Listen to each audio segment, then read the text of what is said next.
নারী দলের সাবেক নির্বাচক মঞ্জুরুল ইসলামকে নিয়ে এবার বিস্ফোরক মন্তব্য করলেন আরেক নারী ক্রিকেটার রুমানা আহমেদ।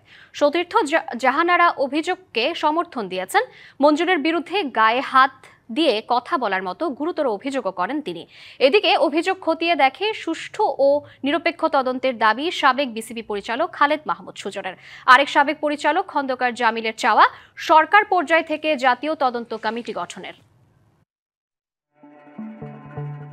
জাহানারার জমে থাকা অব্যক্ত কথায় তোলপাড় বাংলাদেশ ক্রিকেট। নারী ক্রিকেটে যৌন হয়রানির মতো স্পর্শকাতর ইস্যু প্রকাশ্যে এনেছেন নারী দলের সাবেক অধিনায়ক। অতীতে বিসিবির কাছে জানিয়েও হয়নি সমস্যার সমাধান। দেরিতে হলেও জাহানারা সাহস দেখিয়েছেন, যা উদ্বুদ্ধ করেছে বাকিদেরও।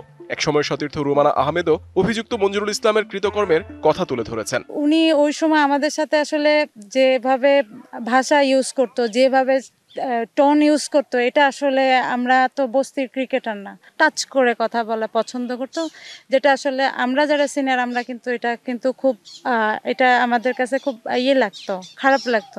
জাহানারা রুমানাদের অভিযোগে সমালোচিত বাংলাদেশ ক্রিকেট। অতীতে ঘটেনি এমন ন্যাক্কারজনক ঘটনা। সাবেক বিসিবি পরিচালক সুজনও বিব্রত এমন পরিস্থিতিতে। বাংলাদেশ ক্রিকেটের এত বছর ইতিহাসে আমার মনে হয় না যে এরকম কোনো নির্লজ্জ ঘটনা হয়েছে। যিনি করেছেন, যার নামে এসছে, যারা ক্রিকেটের স্পিড এসেছে, তার ইন্টিগ্রিটি থাকার কথা। তিনি হায়েস্ট লেভেল, অনেক বড় লেভেলে কাজও করেছেন হয়তোবা।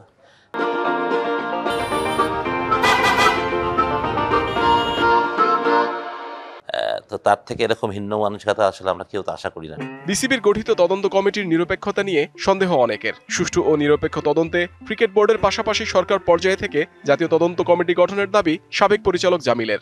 আসিফ মাহমুদ সচিব বিয়ে যিনি উপদেষ্টার দায়িত্বে আছেন, উনি কিন্তু বলেছেন যে এটা উনি তাদের পাশে আছেন, একটা ফৌজদারি বিষয়, এটা উনি চাইলে মামলা করতে পারে, দিস দ্যাট অনেক কিছু উনি বলেছেন। বাট উনি কি একটা জাতীয় পর্যায়ে একটা কমিটি করতে পারতেন না, যেটা বিসিবির কমিটির সঙ্গে যোগ সাজস করে বিষয়টা শুরু হওয়া করতো?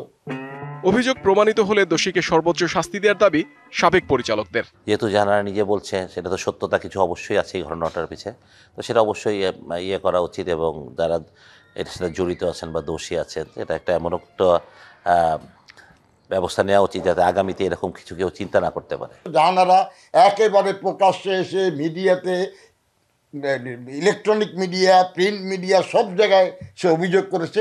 এখন অনেকে আস্তে আস্তে সাহস সঞ্চয় করছে, তারাও এখন সামনে আসতেছে যে না, আমাদের কথাগুলো বলা দরকার। Mohammad Nazim, DBC news, Dhaka.